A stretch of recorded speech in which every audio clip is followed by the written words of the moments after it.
그러므로 깨어 있으라, 그러므로 깨어 있으라는 제목으로 말씀을 나누도록 하겠습니다.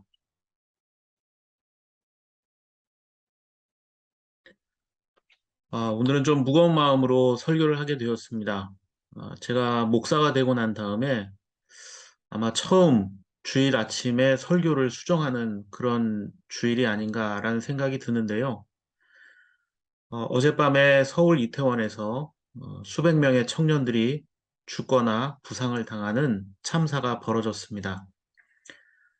설마 이렇게까지 피해가 커질까 싶었지만 새벽에 일어나서 뉴스를 보았더니 정말 엄청난 피해가 발생하고 말았습니다. 이런 일들을 대하면 무슨 말을 해야 할지 막막하기만 합니다. 너무 많은 사람들이 죽거나 다치다 보니까 신원 확인이 안 되고 있어서 경찰청에서는 실종자 신고를 받는다는 트윗을 남기기도 했습니다. 이런 큰 인명피해와 사건들을 접하면서 기독교인들이 해서는 안 되는 일이 있다고 저는 생각을 합니다. 첫째는 피해를 입은 자들에 대한 비난입니다. 일부는 벌써 귀신 복장을 하고 다니더니 귀신이 되었다라는 참담한 말들을 하기도 합니다. 아마 많은 분들이 특히 목회자들께서 이번 사건에 대해 비판적 언급을 하게 될지도 모릅니다. 이 비난의 말 때문에 또 다른 피해자가 없기를 바랄 뿐입니다. 두 번째는 희생당한 청년들 역시 누군가의 사랑받는 자녀이고 어쩌면 젊은 시절 우리의 모습일 수도 있고 하나님을 믿는 기독교인일 수도 있고 나의 자녀나 친구 혹은 가족이거나 내가 속한 교회의 청년일 수도 있다는 점을 잊지 말아야 합니다. 그러한 사고는 꼭 이태원이 아니라도 어디에서나 벌어지는 일들일 수 있기 때문입니다. 많은 사람들이 모이는 정치 집회에서 또는 종교적인 어떤 모임 가운데에서 일어나는 현상일 수도 있고 출퇴근 시간 복잡한 지하철이 될 수도 있습니다. 침몰하는 유람선이나 관광버스 또는 비행기나 혹은 유명 가수의 공연장이나 또 아주 많은 사람들에게 인기를 얻는 운동 경기장이 될 수도 있습니다. 너는 저런 데 가서는 안 된다. 넌 저런 데 가지 마라. 이런 이야기 해봐야 소용이 없습니다. 분명한 사실은 그 자리가 죽음의 자리가 될 줄 알았다면 아마 아무도 그곳에 가지 않았을 겁니다. 또한 우리에게 삶과 죽음은 서로 멀리 떨어진 극단이 아니라 가까운 이웃이라는 점을 늘 기억해야 합니다. 이러한 일들이 벌어졌을 때 누구나 할 수 있는 비난이 아니라 교회는 피해자들을 향해 나만 아니면 된다는 식의 어떤 모욕적 언급이 아니라 위로와 회복을 위한 기도와 도울 수 있는 섬김의 자세가 필요할 것입니다. 이번 일들을 통해서 좀 우리나라의 다시 한번 안전망에 대한 그런 확인이 좀 있었으면 좋겠고, 상처 입은 자들을 위로할 수 있는 교회에 어, 이웃을 사랑하는 그런 메시지들이 많이 선포되었으면 하는 그런 바람입니다. 이제 설교를 시작하도록 하겠습니다. 올해 102세가 되신 연세대 철학과 명예교수인 김영석 교수가 2016년 100년을 살아보니라는 책을 출간했습니다. 당시 97세에 출간하신 것이니까 뭐 100년을 살았다고 할 수 있습니다. 그 책의 첫 부분은 행복에 관한 이야기를 서술하고 있는데요. 한 단락을 소개해 드리겠습니다. 자신을 과시하고 싶으며 자신의 노력에 대한 타인과 사회의 보답을 얻고 싶은 것이 인간의 본성이다. 그것들을 소유했을 때의 만족을 행복으로 느끼며 상실했을 때는 불행으로 생각한다. 그런 것을 인생의 목적으로 삼는 사람은 소유의 노예가 되어 정신적 행복은 누리지 못한다. 자, 김영석 교수는 인간의 본성 두 가지를 이야기하고 있죠. 첫 번째는 자신을 드러내고 싶은 자기 자랑, 그리고 두 번째는 자신의 노력에 대한 타인과 사회의 보답, 즉, 인정받는 것입니다. 자기를 드러내는 것과 인정을 받는 것. 이 두 가지는 인간의 아주 중요한 본성 중에 하나라고 생각합니다. 세상에서 자랑거리가 되려면 남들과 다른 무언가 가지고 있어야 되지 않겠습니까? 뭐, 인맥이 넓거나, 학벌이 뛰어나거나, 아니면 외모가 출중하거나, 남들이 가지지 못한 경력을 갖고 있거나, 아니면 뭐, 어떤 남들이 이룰 수 없었던 좋은 업적들을 이루는 것입니다. 이런 것들이 부족하다면 뭐 물질이라도 많이 있으면 될 것 같습니다. 그런데 저자는 그러한 것을 인생의 목적으로 삼으면 소유의 노예가 된다. 이렇게 말하고 있습니다. 소유의 노예. 프랑스 철학자 사르트르는 삶의 다양한 고민을 갖고 찾아오는 사람들에게 늘 같은 대답을 주었다고 합니다. 예, 이 선생님에게 많은 사람들이 찾아와서 이런 고민, 저런 고민 이야기하지 않았겠습니까? 그때마다 사르트르는 늘 같은 대답을 했다고 합니다. 당신 뜻대로 하시오. 자, 충고를 구하는 사람은 새로운 길을 찾는 것이 아니라 자기의 결정을 지지해줄 권위가 필요하기 때문에 이런저런 이야기 해봤자 듣지 않는다라는 겁니다. 자기가 정하고 오기 때문에 너 하고 싶은 대로 해라 이렇게 이야기했다는 겁니다. 냉정하지만 굉장히 현실적인 답변입니다. 이처럼 자기를 나타내고 인정받고 싶은 것이 인간의 어떤 본성이라면 자, 과연 어떻게 사는 것이 인간답고 행복한 삶일까요? 제가 군 병원에서 근무한 적이 있었습니다. 군종 목사로 군인 병원에 처음 가게 되면 장병들을 만나서 인사를 하게 됩니다. 그러면 군 병원에는 의무병, 행정병, 운전병과 같이 일반적으로 잘 알려진 직책들이 있는데 이러한 직책 말고 아주 특별한 직책의 병사를 한 명 만났습니다. 바로 영현병입니다. 영현은 군인이 죽었을 때 그 시신을 높여 부르는 명칭입니다. 또는 그와 관련된 일을 하는 임무를 수행하는 병사를 영현병이라고 합니다. 자, 군인병원의 영현병은 여러 가지 이유로 군 복무 중에 또는 군과 관련되어 사망한 이들이 병원으로 후송되어 왔을 때 그와 관련된 일을 하게 되는데 그 과정에서 부득이하게 죽은 이의 시신을 접하게 되는 것은 물론입니다. 제가 병원에 가서 처음 만났던 그 영현병 형제는 자신이 이등병 시절 처음 군 병원에 왔을 때 병원에서 제일 쉬운 직책이란 선임병의 어떤 달콤한 그 유혹에 이 영현병이 무엇을 하는지도 모르고 자원을 했다고 합니다. 그렇게 난생 처음 사고로 사망한 시신을 보게 되었고 그 충격으로 불면증에 시달리기도 했다고 했습니다. 그런데 죽은 이들의 어떤 시신 그리고 죽음과 관련된 일들을 군 생활 중에 반복하면서 이 형제는 이제 1년 이상 그러한 일들을 하면서 두 가지 사실을 깨달았다고 합니다. 많은 사람들의 죽음을 대하면서 이 형제가 깨달았던 사실 두 가지 중에 첫 번째는 바로 죽음이 그렇게 멀리 있는 것이 아니라 누구에게나 찾아올 수 있는 것이라는 사실, 그리고 언젠가는 나에게도 찾아올 것이라는 사실을 알게 되었다라는 점입니다. 그러면서 삶을 돌아보지 않을 수가 없게 되었다. 둘째는 그 죽음 앞에선 살아생전에 가지고 있던 군대의 계급이 아무 소용이 없다는 사실을 깨닫게 되었습니다. 시신을 깨끗하게 하기 위해서 옷을 다 벗겨야 하면 그 사람의 계급이나 이런 것들은 아무 의미가 없다는 겁니다. 그러면서 이 형제는 이 영현병 임무를 통해서 깨달았던 가장 큰 깨달음은 바로 오늘 하루 내가 살아가고 있는 시간이 얼마나 소중한가. 그리고 이 소중한 하루 속에서 만나는 사람이 얼마나 소중한가에 대해서 생각해 보게 되었다고 합니다. 그러면서 자신은 전역을 하게 되면 장례 관련 직업을 가질 계획이라고 말했습니다. 저는 20대 초반에 그 형제가 죽음을 대하는 자세, 그리고 인생을 살아갈 계획을 듣고 있다 보니, 어, 저보다 어쩌면 더 인생의 선배 또는 큰 깨달음을 얻은 성직자처럼 여겨졌습니다. 히브리서 9장 27절 말씀을 보면 사람이 한 번 죽는 것은 정해진 일이요 그 뒤에는 심판이 있습니다라고 이야기합니다. 죽음 앞에 특별한 인간은 존재하지 않습니다. 누구나 죄로 인해 죽을 수밖에 없습니다.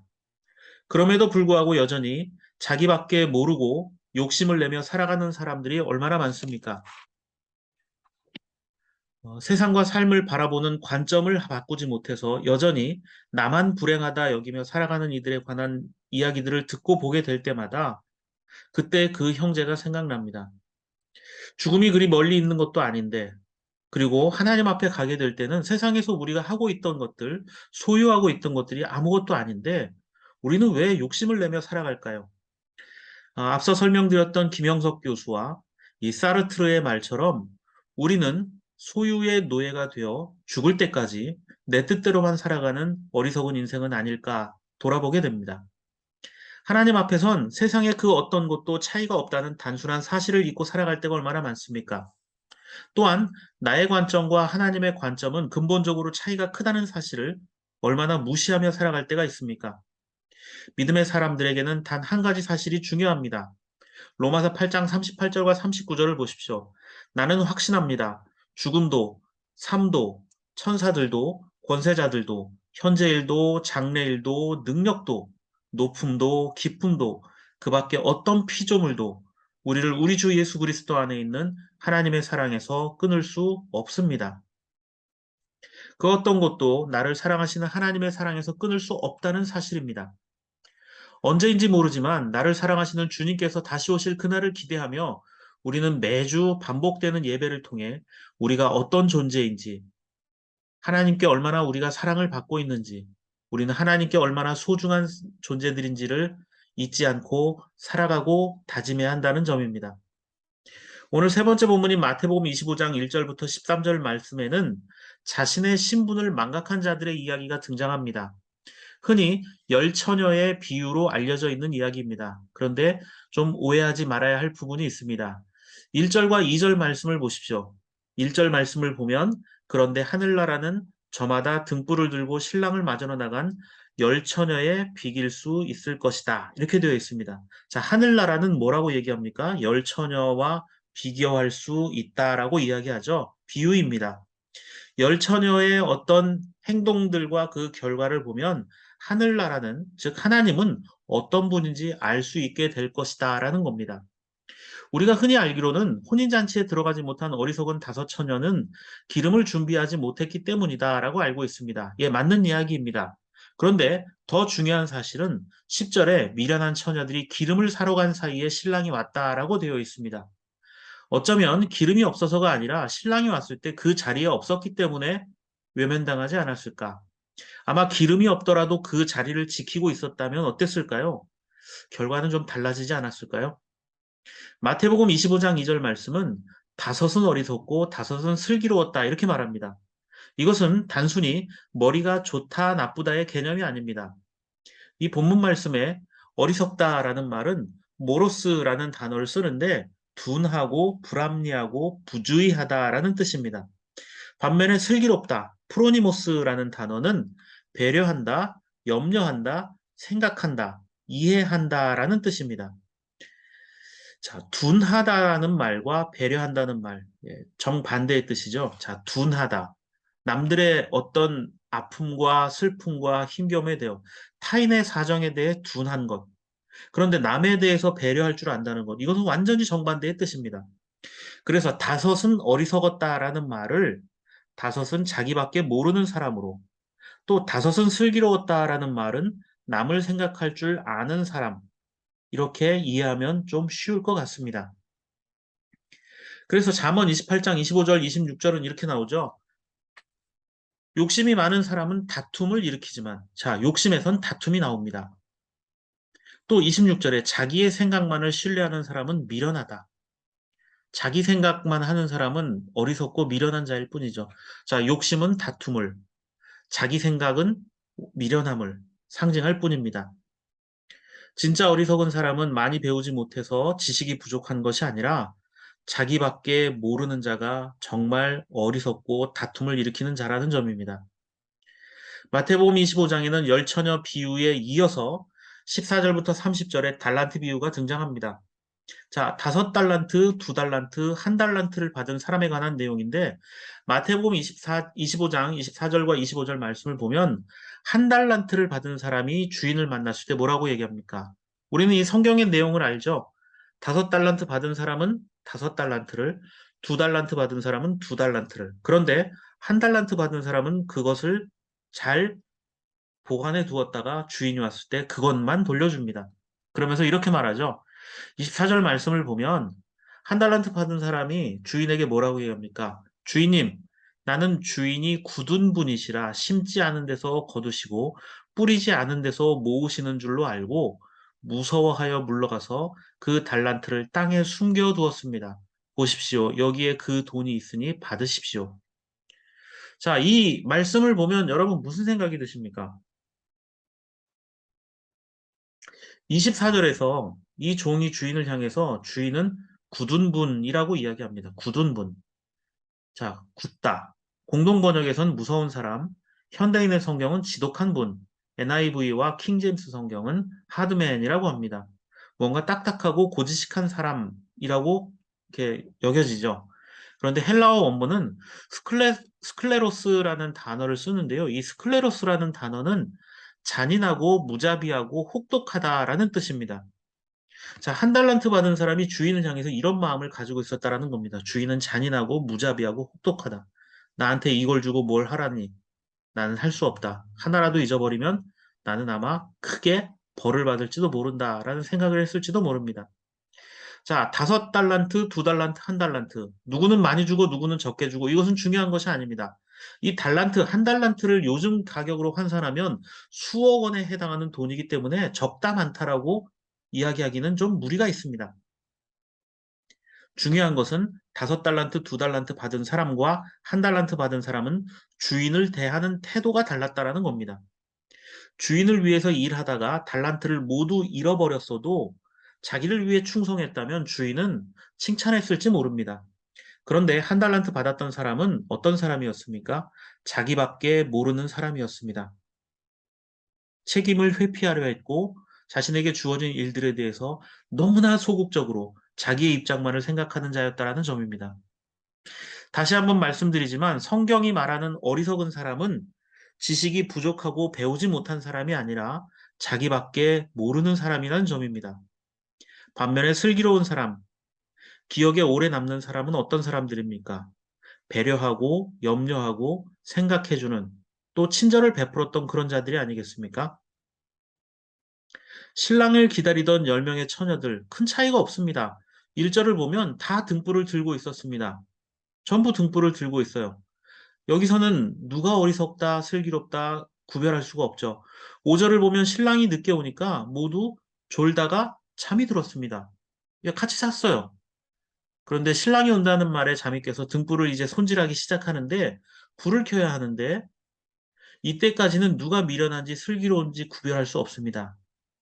신랑이 오지 않았는데 이제 불을 켜야 하는 이 상황에 이때 다섯은 여분의 기름으로 불을 밝히지만 기름을 적게 준비한 다섯은 뭐라고 얘기합니까? 우리의 기름을 좀 나누어 달라. 불이 꺼져가니 너희들의 기름을 좀 나누어 달라라고 얘기합니다.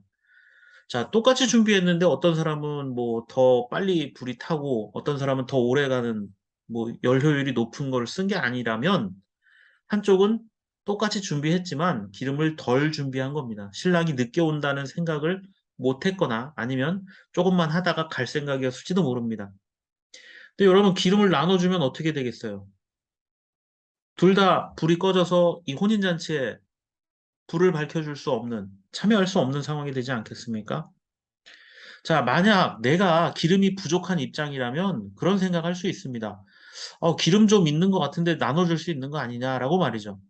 그런데 이 기름이 있었던 5명의 처녀들은 뭐라고 얘기합니까? 9절과 10절 말씀을 보면 나눠서 사용하면 서로 기름이 부족할 테니까 우리에게나 너희에게나 다 모자랄 터이니 그러면 이 행사 망한다. 그러니 기름을 사서 써라 이렇게 말하죠. 좀 인정머리 없는 말처럼 들리지만 여러분 어떻게 생각되세요? 인정머리 없는 말처럼 생각이 드시나요? 아닙니다. 미련한 처녀들은 남에게 피해를 주는 자들입니다. 그 미련한 5명은 남에게 피해를 주는 자들이에요. 자기밖에 모릅니다. 준비 안 하고 또 누군가에게 빌려서 쓰려고 하는 이렇게 피해를 주려고 하는 자들이죠. 10절을 보면 또 기름을 사러 가요. 돈이 없거나 뭐 시간이 없었던 게 아닙니다. 그렇게 기름을 사러 갔던 그 순간 신랑이 도착합니다. 돈이 없었던 것도 아니고 시간이 부족한 것도 아니었습니다. 몇 번의 기회와 시간이 있었지만 아무 생각이 없었던 겁니다. 그리고 11절과 12절에는 결국 신랑에게 외면당하는 모습이 등장하죠. 이럴 줄 몰랐다라는 그들의 어떤 그 행동. 이렇게 늦게 올 줄 몰랐어요. 이게 얼마나 답답한 일입니까? 그러면서 13절 말씀에 주님께서 그러므로 깨어 있으라. 너희는 그날과 그 시각을 알지 못하기 때문이다. 이렇게 말합니다. 자, 깨어 있으라는 말은요, 잠을 자지 말라는 말이 아닙니다. 주의하다, 주시하다, 경계하다, 또 방심하지 않는다라는 뜻입니다. 자, 방심하지 않는다. 깨어 있어라. 주의해라. 이 처녀들은 신랑이 오면 당연히 기름을 충분히 준비해서 그 혼인잔치에 어떤 불을 밝히는 역할을 해야 됩니다.